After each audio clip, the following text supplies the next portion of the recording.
오늘 하나님의 말씀은 히브리서 2장 10절부터 13절 그리고 3장 1절의 말씀을 함께 보시겠습니다.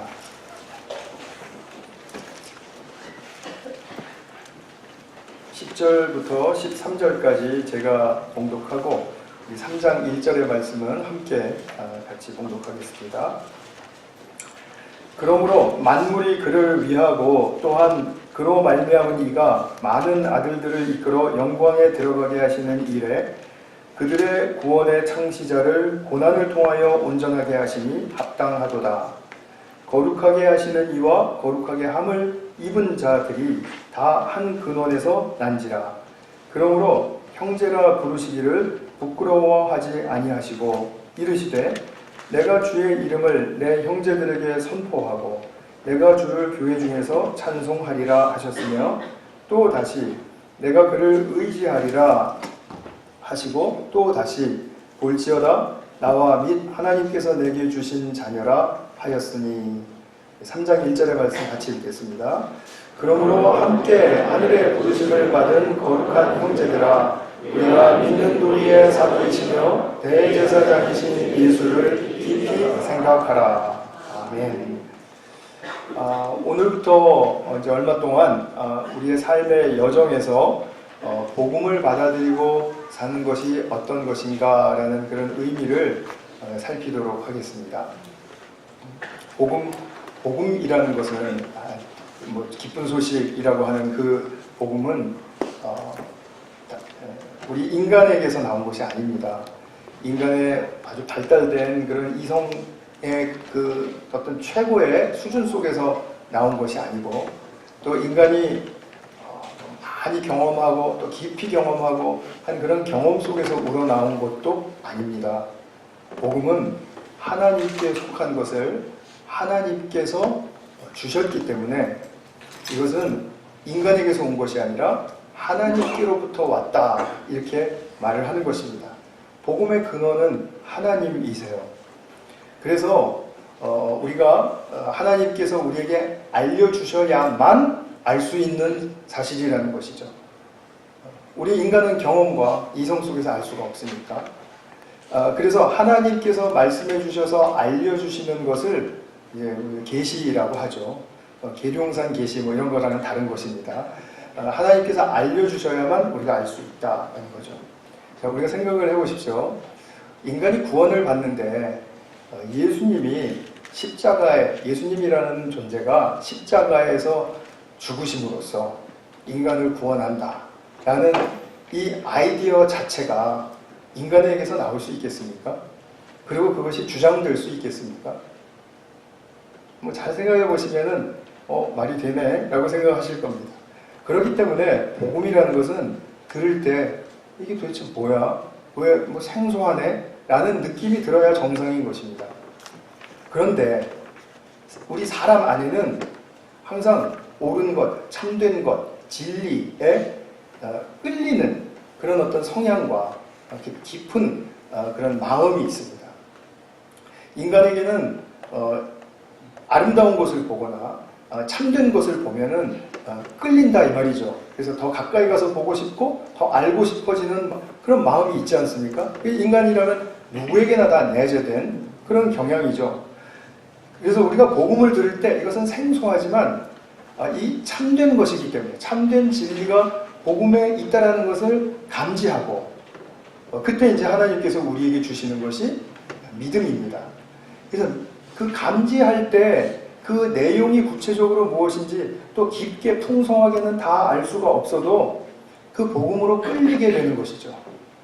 그리고 끌리게 되면서 이제 우리가 예수님을 더 깊이 알아가고 그리고 또 그분이 우리에게 주신 구원의 축복이 무엇인지를 더 자세하게 듣고 배워가면서 이분이 주시는 구원 속에는 나의 삶, 또 우리 모두의 삶, 이 세상 피족의 존귀함과 영광이 약속되어 있구나.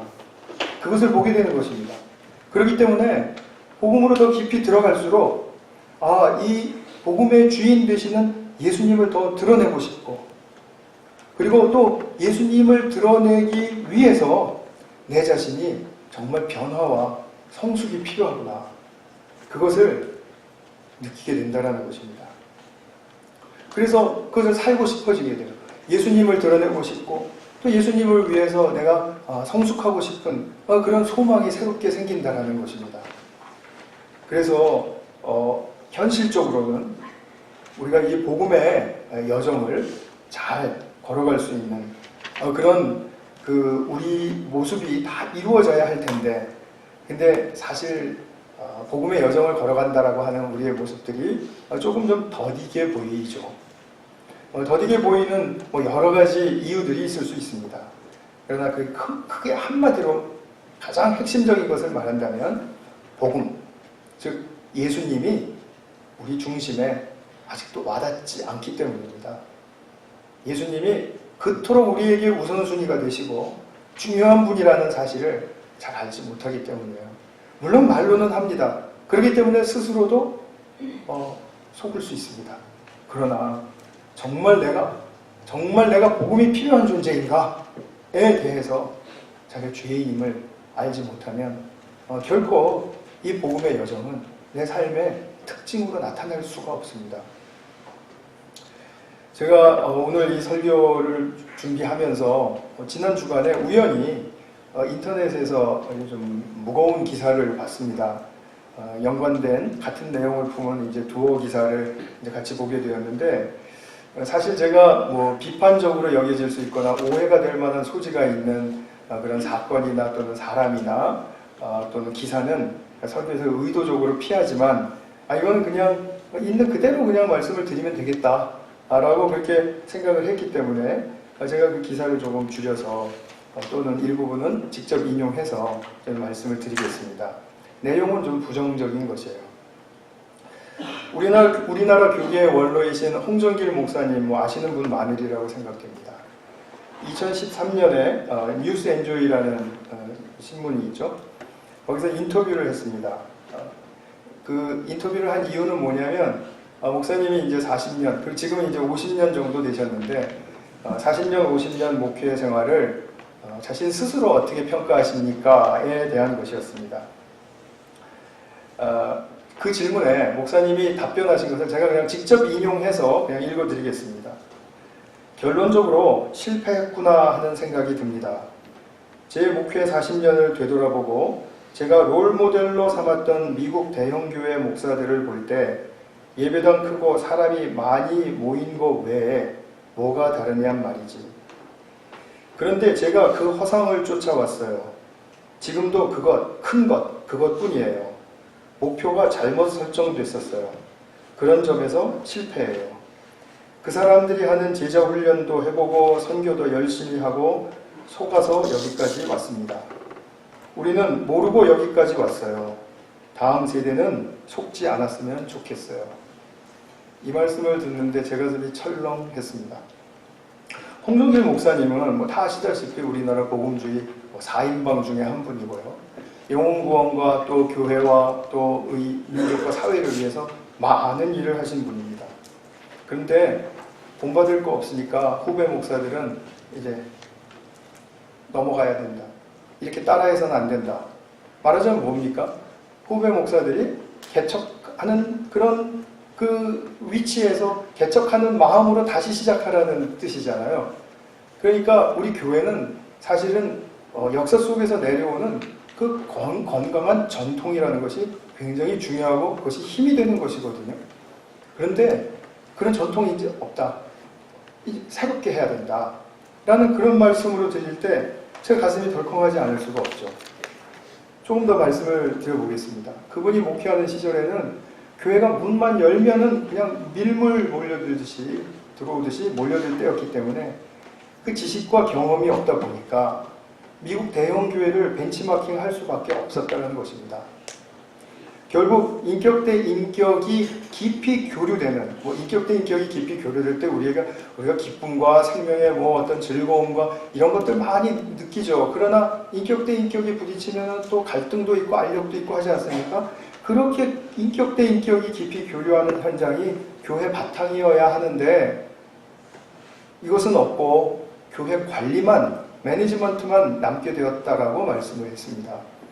시간이 흐르면서 교회를 보니까 거대한 예배당은 남았는데 또 사람들도 많은데 한 영혼을 귀히 여기는 그리스도인은 남지 않았다. 이렇게 말했습니다.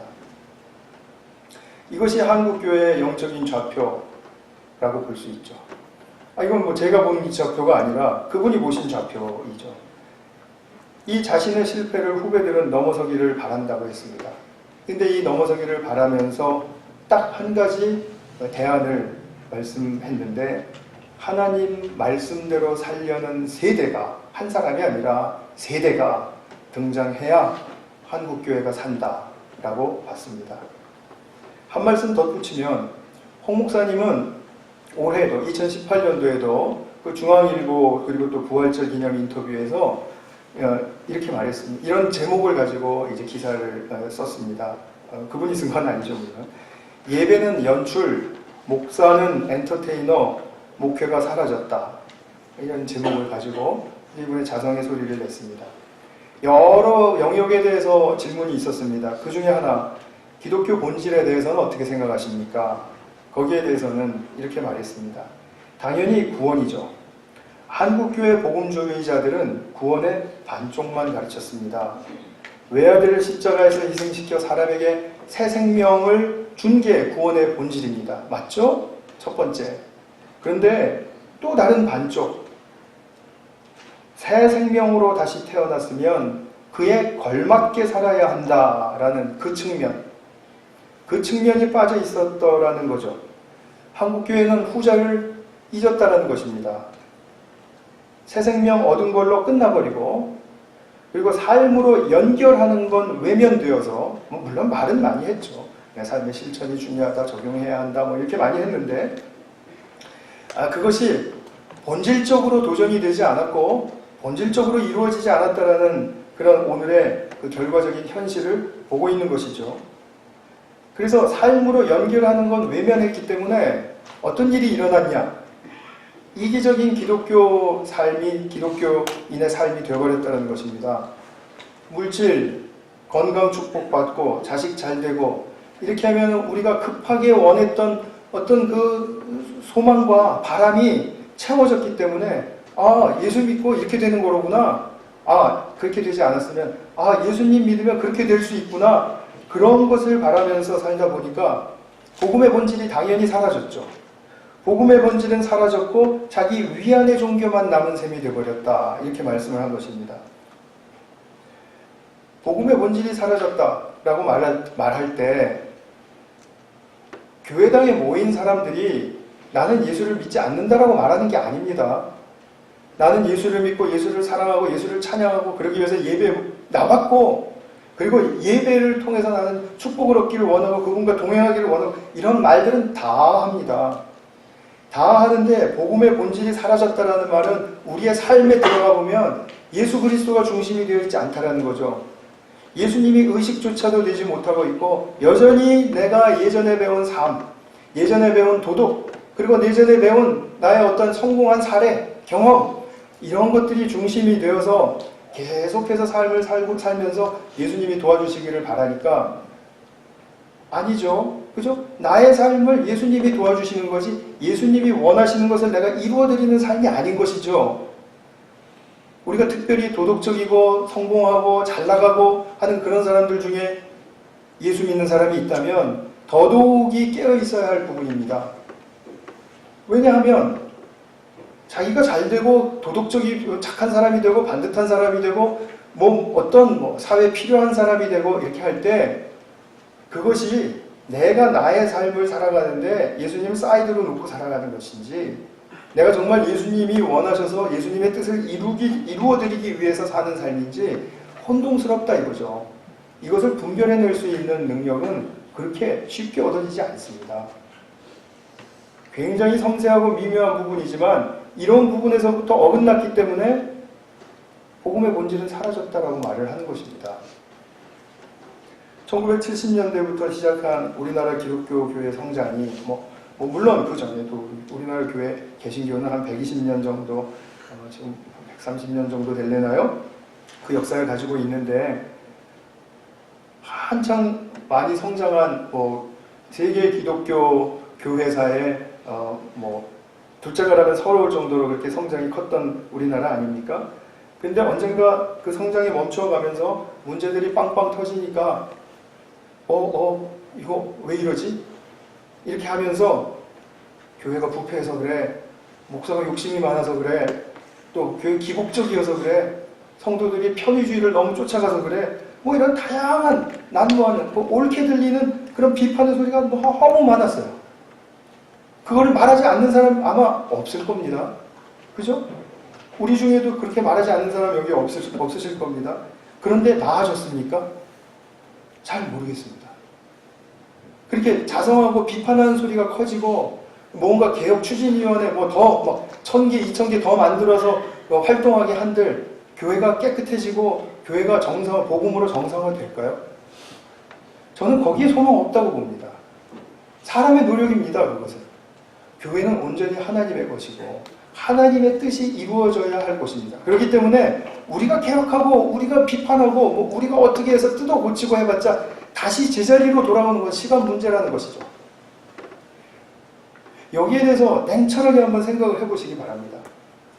아직도 나의 힘이 남아있다면 그렇게 해서 안 될 게 뭡니까? 라고 말할 수 있는 사람들이 있을지 모릅니다. 물론 많겠죠. 저는 많으리라고 봅니다. 저 설득드리고 싶어요. 인간이 그렇게 해서 그런 식으로 해서 교회 고칠 수 없습니다. 딱 한 길밖에 없습니다. 딱 한 길인데 예수께 얻은 생명에 내가 걸맞게 살고 우리 가족이 그렇게 걸맞게 살도록 내가 희생하고 사랑해주고 섬겨야 되는 것이고 우리 교회가 그렇게 될 수 있도록 내가 사랑하고 희생하고 섬겨야 하는 것입니다. 그래서 복음의 여정이 내 삶에서 뚜렷한 특징으로 이렇게 드러날 때 그때부터도 또 시간이 많이 걸립니다. 그게 사람이 이렇게 변화되고 복음으로 산다고 했을 때 저 사람 복음으로 사네 하고 즉각 사람들이 날 보고 감동받고 이렇게 따라하고 싶고 이렇게 되지 않죠? 그죠? 우리가 어떤 존재들인데 그렇게 쉽게 사람에게 감동을 받고 쫓아가겠습니까? 사람은 사람을 고칠 수도 없고요. 사람을 쫓아간다고 해서 내가 그렇게 되지도 않고 그런 일도 별로 없습니다. 다 자기 멋과 자기의 이상을 쫓아서 살아가는 존재들일 뿐입니다. 여기서 우리의 죄성을 뚜렷이 보셔야 합니다. 우리는 교회라는 이 현실, 이 영적인 좌표를 이제 홍정길 목사님이 말씀을 해주셨는데 그런 영적인 좌표만 비춰보더라도 우리는 여기서 우리는 빼도 박도 못할 의식하지 없는 심령의 소유자들입니다. 우리는 어떻게 할 방도를 찾을 수가 없습니다. 라는 고백이 나오지 않으면 예수님께 의지할 수가 없습니다. 예수님을 의지한다는 것은 예수님이 온전히 그분의 뜻을 이루어드리도록 나를 완전히 내드리는 것을 말합니다. 내가 힘이 살아서 예수님 도와주시고 나도 이렇게 하고 해서 같이 합작품을 만들어내겠다. 물론 말은 이렇게 안 하겠지만 이것은 아직도 복음의 필요를 모르는 거예요. 복음의 필요를 정말 내 자신이 알고 있는가? 그것이 우리에게 너무 중요한 문제라는 것입니다. 지금 이 시점에서. 복음의 필요를 잘 모르니까 우리가 자꾸 빗나가는 것입니다. 자꾸 어긋납니다. 삶에서도 어긋나고 모였을 때도 어긋나고 직장에서 일할 때도 어긋나고 하여튼 어긋납니다. 이것은 아니지 않습니까? 그런데 한 가지 중요한 사실은 우리가 한 번 듣고 말 복음이 아니라는 거죠. 기독교의 복음이라는 것은 한 번 듣고 믿었습니다. 나 예수님 믿습니다. 나 확신합니다. 나 구원 받은 줄 압니다. 오늘 죽으면 천국 갑니다. 이렇게 아무리 어저께 말했다 하더라도 오늘 다시 말해야 합니다. 오늘 다시 새롭게 들을 수 있어야 됩니다. 예수님이 나의 구주시고 내게 생명 주신다. 그분 안에는 참 사랑이 있다. 라는 이 복음의 소식이 오늘 나의 심령, 오늘 자고 깨어나서 일어난 나의 심령을 다시 새롭게 해주어야 합니다. 그렇게 안 되니까 우리가 이제 구원의 확신 이런 것 때문에 우리가 많이 속았는데요. 구원의 확신을 요구하고 구원의 확신을 가르치는 것에 잘못됐다는 말이 아닙니다. 근데 구원의 확신을 말하면서 나온 부작용이 뭐냐면 나 몇 년 몇 월 며칠에 나 예수 믿고 나 거듭났어요 라고만 말하면 자기는 다 된 줄 알았다는 거죠. 천만의 말씀입니다. 다 된 게 아니라 그건 시작이었습니다. 시작. 그런데 그것이 구원의 확신으로서 다인 줄 아는 거예요. 교리적인 엄청난 결여였죠. 약점이었습니다. 물론 그것이 필요했기 때문에 그럴 수밖에 없었던 그런 영적인 상황이 있었습니다. 그러나 그곳에 자꾸 머물다 보니까 우리가 벌써 그 얘기가 나온 지가 언제입니까? 몇십 년 전입니다. 아직도 그 프레임 안에서 우리가 패러다임을 바꾸지를 못하고 계속해서 복음으로 나아가는 여정 속에서 그 발전해 나가야 할 그 하나님의 페이스를 따라가지를 못하니까 계속해서 몇십 년 전에 그 구원의 확신에 붙들려 있는 거죠. 다시 말씀드리지만 그게 틀렸다라는 것이 아니라 거기에 머물러 있으면 썩게 된다. 그리고 부작용이 일어나게 된다라는 것을 말씀드리고 싶은 것입니다. 복음을 믿고 따르는 사람들은 그 복음이 평생 가까이, 아까도 말씀드렸죠. 지속적으로 들려지도록 자기의 삶의 방향과 스타일을 결단하고 바꿔야 됩니다. 내가 복음을 들을 수 없는 나의 삶에 어떤 그 조건들이 있다면 그것을 가르치게 하셔야 된다는 거죠. 그렇지 않으면 복음은 내게 새롭게 들려질 루트를 잃어버리게 되는 것입니다. 근데 이 삶의 과정마다 이미 동행하시는 예수님께 초점을 맞추는 것. 너무 중요한 것입니다. 그래서 오늘 설교 제목이 예수를 깊이 생각하라. 히브리서 3장 1절의 말씀에서 정말 말씀을 드렸습니다. 이런 것입니다. 성도로 살아가면서 하나님의 사랑에 크게 감동하고 압도될 때가 있습니다. 그러면 그 경험이 의미하는 것은 내가 그 사랑을 다 알았다라는 것이 어떤 완료적인 측면이 아니라 이제부터 그 큰 사랑의 세계를 들어가는 그 여정이 시작되었다라는 것입니다. 시작. 성도로 살아가면서 죄인임을 크게 깨닫고 회개할 때가 있습니다. 그죠? 여러분들 다 많은 분들이 그런 거 경험하셨죠? 이 경험이 의미하는 것은 내가 완전한 회개를 했다라는 뜻이 아니라 이제는 회개가 특징이 되는 나의 삶의 여정으로 들어가게 되었다라는 것입니다. 시작입니다.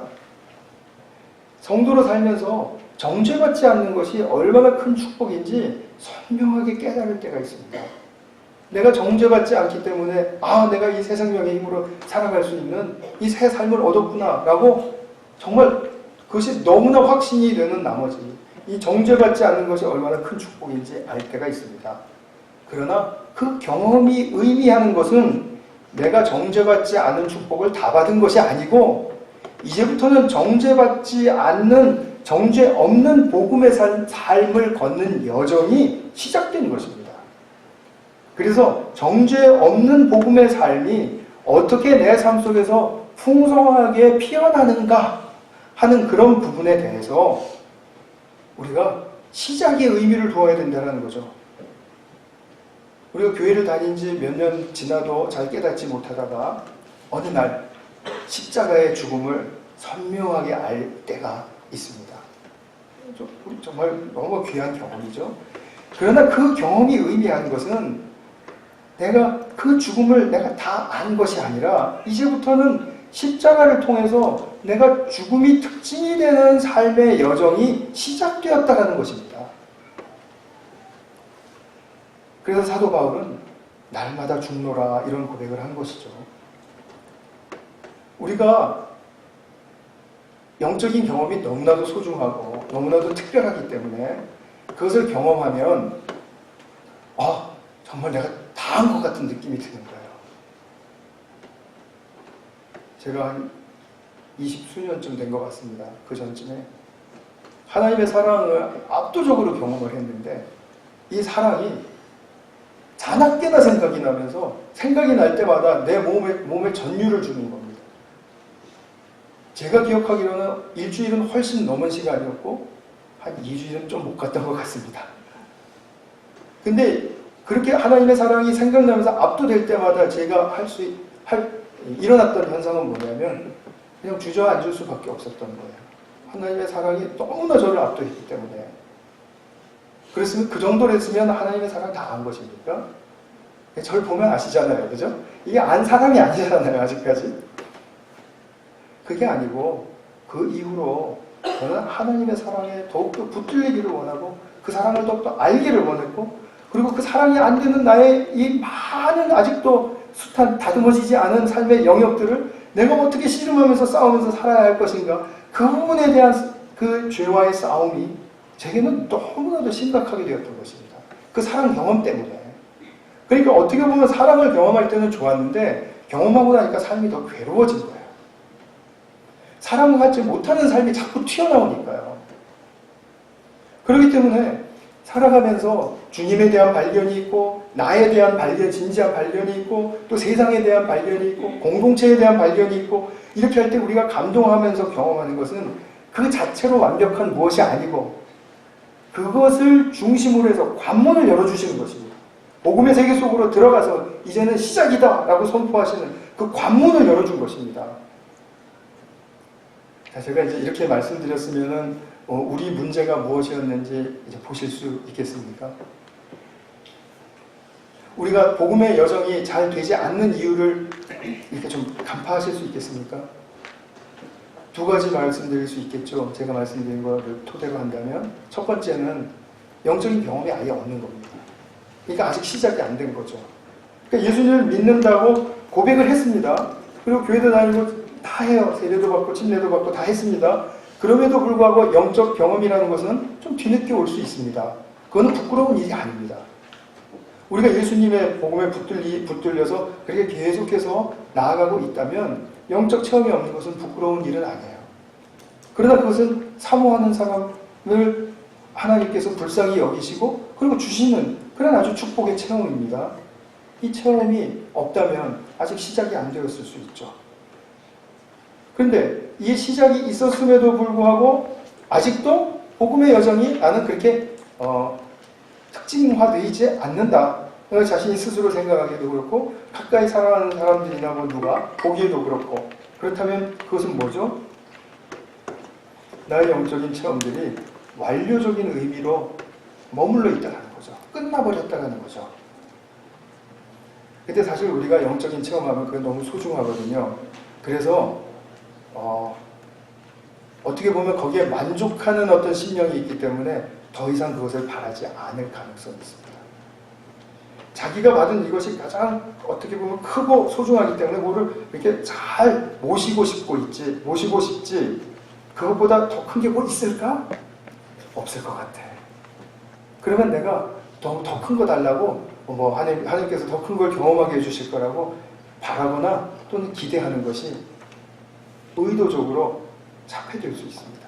제가 드리는 말씀 아마 다는 아니시더라도 많은 분들이 저는 이해하실 수 있으리라고 생각이 됩니다. 우리가 교회에서 또는 뭐 삶 속에서 성령 안에서 경험한 어떤 영적인 축복의 사건은 나를 사랑하셔서 내가 영적 복음의 세계로 들어가게 하는 관문을 열어주신 것이다.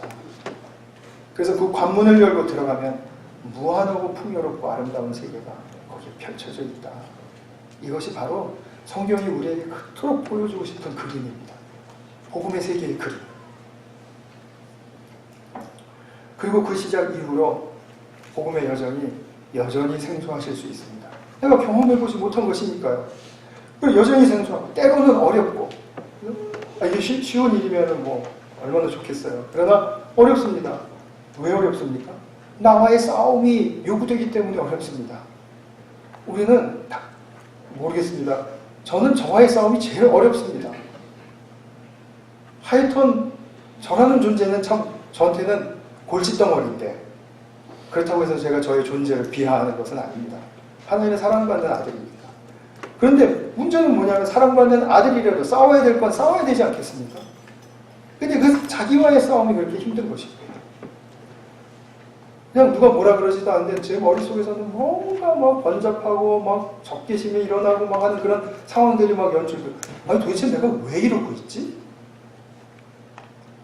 그런데 제가 얼마 전에 책을 읽다가 그 수치가 어떻게 해서 나온 건지 저도 잘 모르겠습니다만 이런 말을 봤습니다.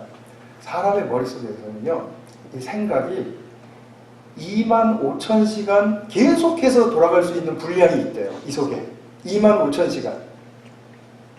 그러니까 우리는 얼마나 자기 생각에 사로잡힐 수 있는 존재이며 그 생각에 따라서 자신의 삶을 좌지우지하고 봐야 될 것을 못 보고 또 안 봐야 될 것은 또 상상해서 보고 생각 속에서 그렇게 하면서 피곤하게 사는 삶인지 알 수 있겠죠.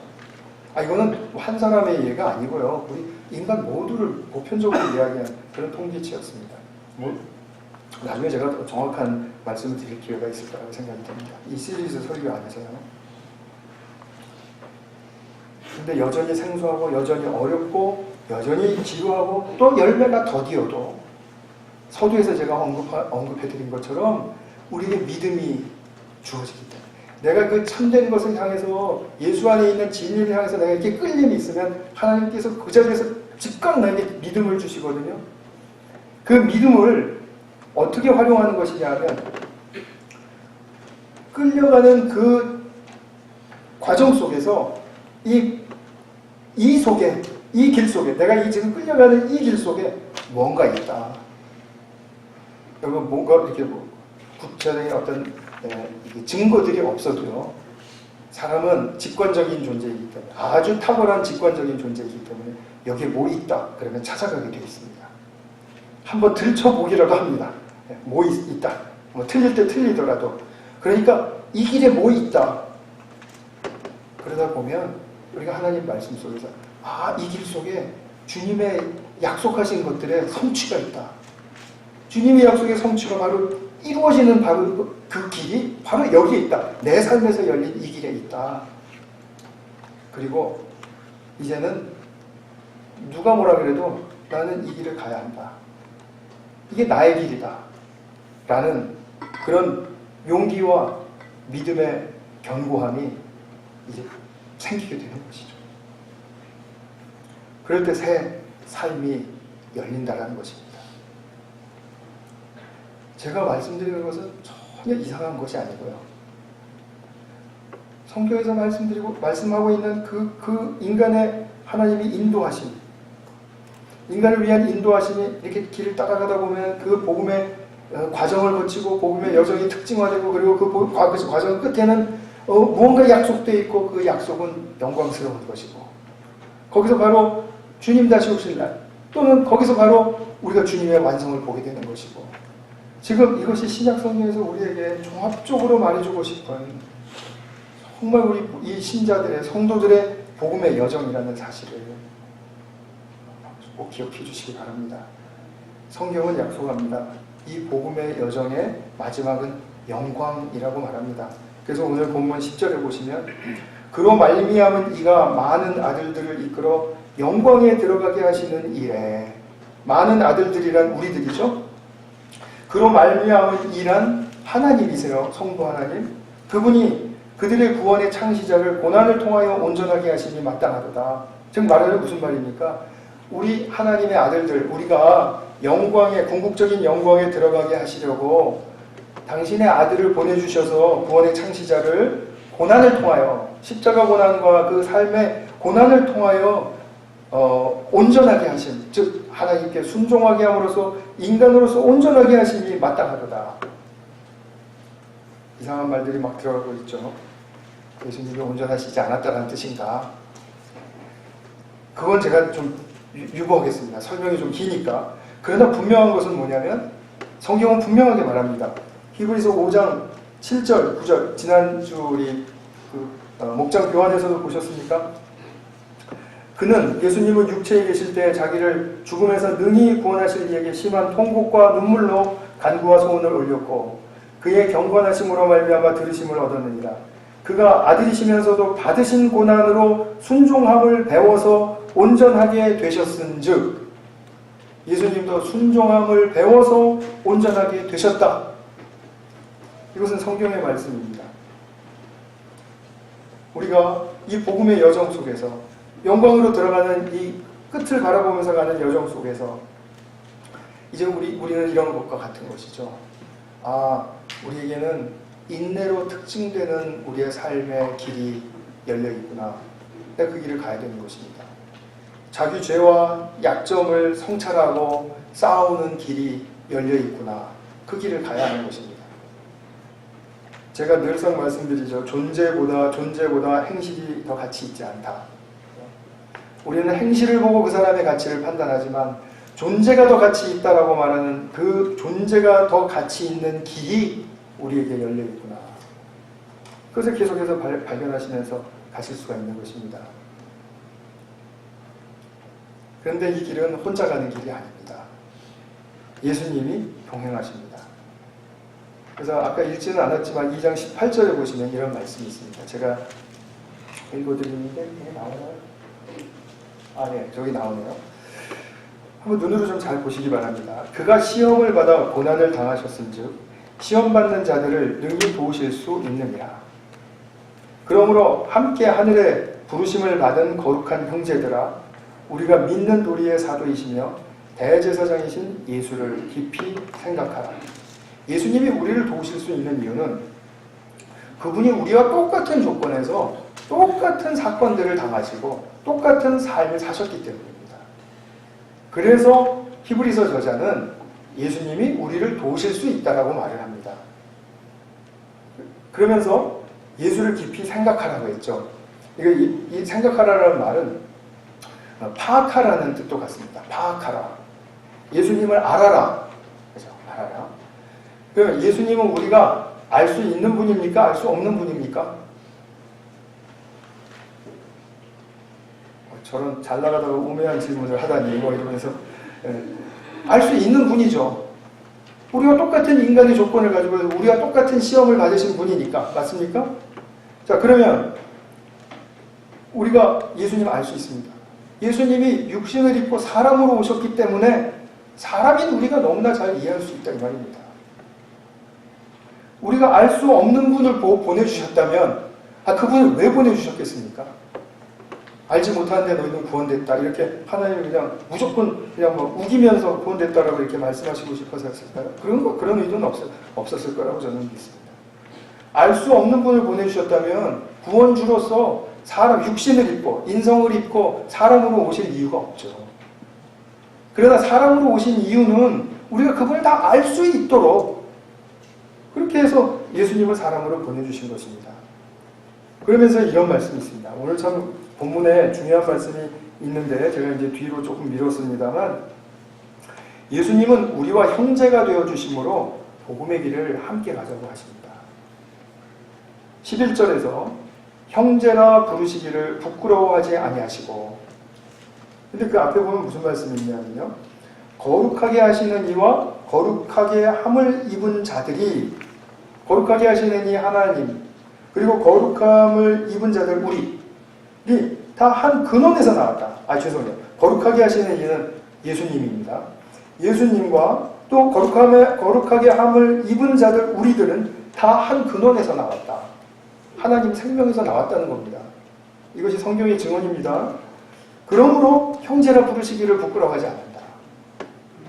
우리는 같은 형제자매야 라고 말하실 수 있는 것은 하나님으로부터 같이 근원이 되어서 나왔기 때문에 그래서 구약을 또 인용해서 히브리서 저자는 더 확고하게 그 사실을 선포하죠. 12절에 보면 내 형제들에게 선포하신다 하였다. 내가 주의 이름을 내 형제들에게 선포하고 예수님이 내 형제들에게 라고 표현하신다는 거죠. 그리고 12절 후반부에 보면 볼지어다 나와 하나님께서 내게 주신 자녀라. 당신과 우리들을 하나의 이 무리로 말하자면 하나의 이 연대감 있는 존재로 말씀하고 계시는 거죠. 그렇죠? 예수님은 그래서 우리를 형제라고 불러주십니다. 유명한 말씀 있죠? 로마서 8장 29절의 말씀.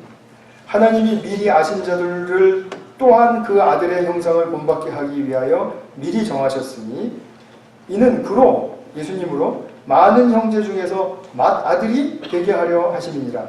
우리 지지난주에 장윤택 선교사님 오셨을 때 우리는 다 둘째다 이렇게 말씀한 거 기억하십니까? 예수님이 맏아들이세요.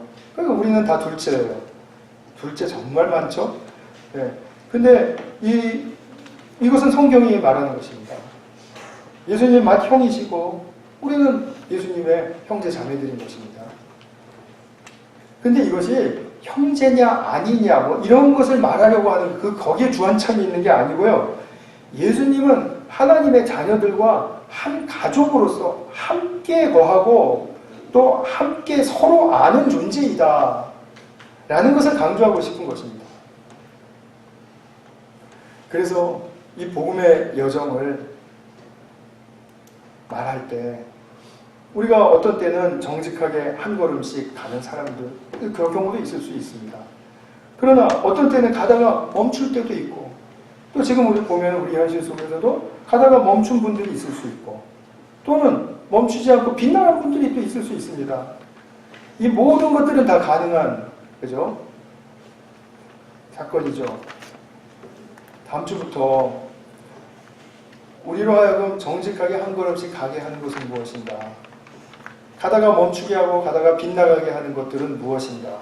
이 장애물, 우리를 돕는 것들, 또 우리를 방해하는 것들, 이런 것들 좀 함께 찾아보도록 하겠습니다. 제가 대표적인 것들만 몇 가지 말씀을 드려보면 제목만 말씀드리겠습니다. 제일 먼저는 예수님을 우리가 오해하기 때문입니다. 예수님을 잘 피상적으로만 알고 있기 때문입니다. 예수님에 대해서 말씀해 보시오라고 말하면 뭐라고 말씀하실 수 있겠습니까? 오픈북 하더라도 여러분 말씀하실 수 있습니까?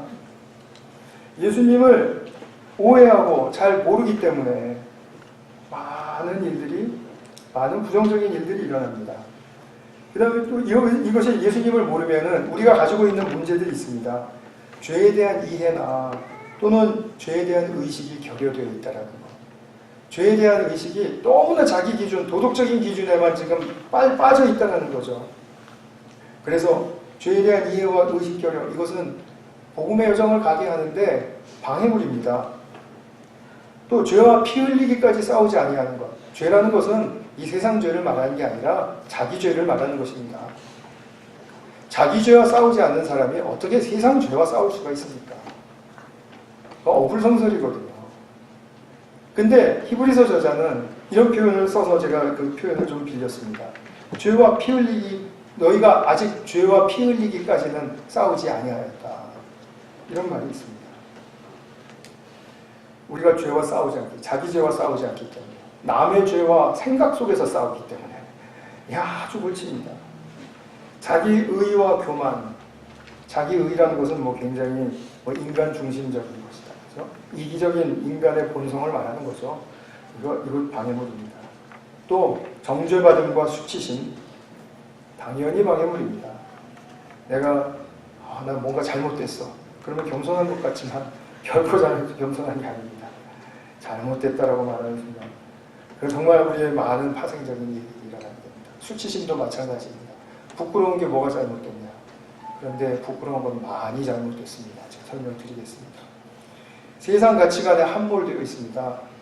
세상 가치관이 먼저 우선순위에 올라와 있으니까 아까 홍정길 목사님이 말씀하신 것처럼 그냥 자기 중심적인 그런 뭐라 그랬습니까? 죄송합니다.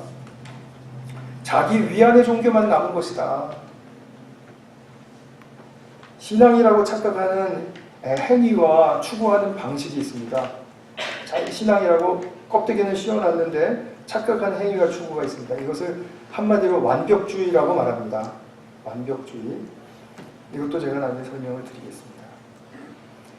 문제는 뭐냐면요. 이 장애물들이 우리에게 약속된 참 사랑의 그 목적에 이르지 못하게 한다는 것입니다. 사랑은 흉내만 내서 가능한 것이 아닙니다. 내가 완전히 뒤바뀌어야 됩니다. 내 속에서부터 완전히 그놈부터 뒤바뀌어야 그래야 사랑이 무엇인지 진실되게 부분적으로라도 알게 되고 그것을 향한 나의 삶의 표현과 헌신이 드러나게 됩니다.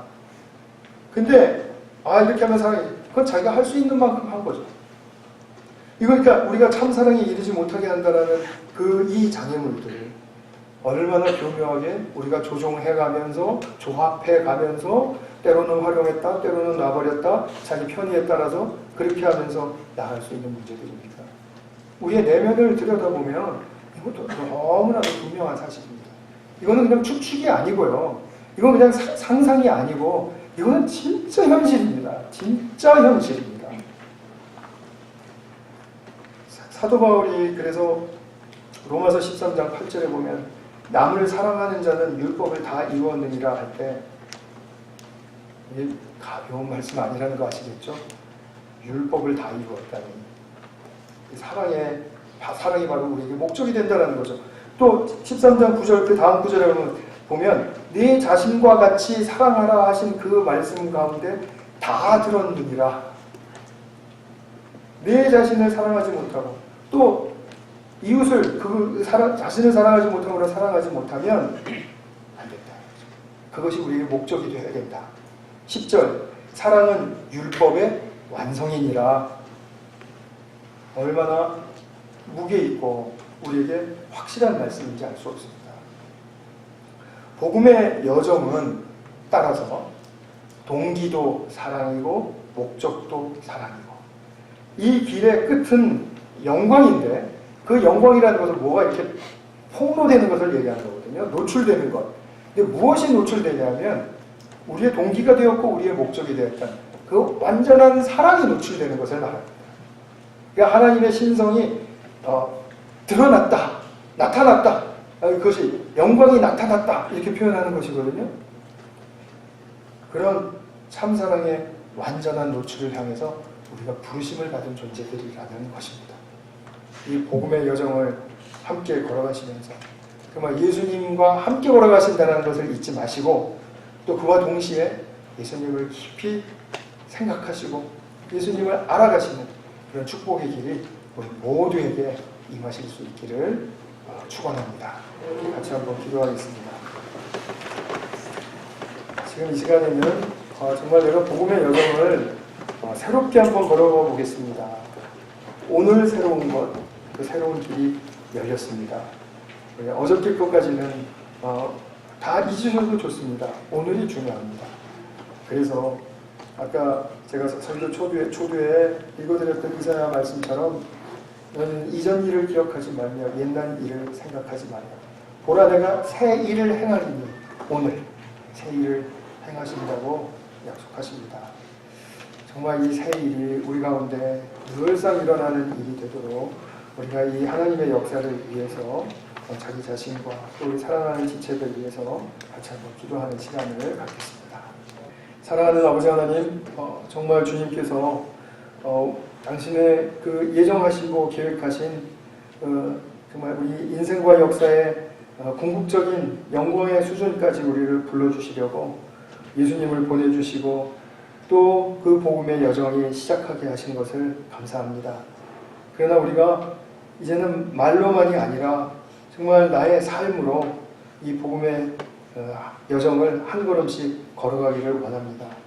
그 걸어가는 걸음마다 나 혼자 가는 것이 아니라 예수님이 함께 동행하신다는 사실을 잊지 않게 하시고 나를 형제로 불러주시며 정말 나를 불쌍히 여기시고 나의 필요를 채워주시는 예수님과 함께 용기 있게 이 길을 걸어갈 수 있도록 도와주시기를 간절히 소원합니다.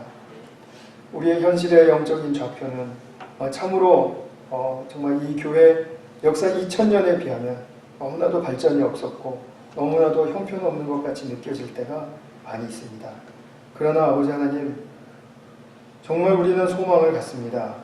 이 복음의 여정의 길을 열어주셨기 때문에 우리는 이 길을 능히 믿음과 용기로 감당하며 나아갈 수 있을 줄로 믿습니다. 우리가 서로를 또 그렇게 격려하며 나아갈 수 있도록 축복하시고 함께하여 주시옵소서. 우리 구주 예수 그리스도의 이름으로 기도하였습니다. 아멘.